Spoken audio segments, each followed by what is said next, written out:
Maaga nga pala kaming gumising diyan mga Mababels kasi magpapaaraw kami ng mga bata kasi maganda yung sikat ng araw. Habang naglalakad-lakad nga kami, nakakita si Ate Shasha ng duyan. Kaya, ayan, napaduyan na siya kasama yung mga bata.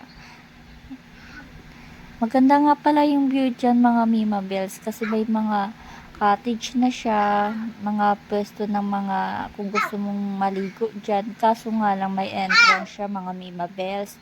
Ay nga pala yung mag-ama ko, naglalakad-lakad-lakad sila. Ayan. Maganda yung sikat ng araw dyan mga Mima Bells.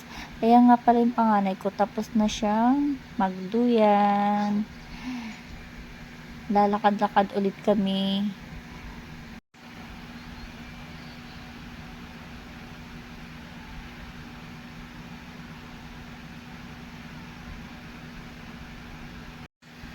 Pauwi na pala kami dyan mga Mima Bells. Dumaan na kami sa gilid. Ayan, may manggang bangka, may CR, may ginagawa pang swimming pool dyan mga Mima Bells.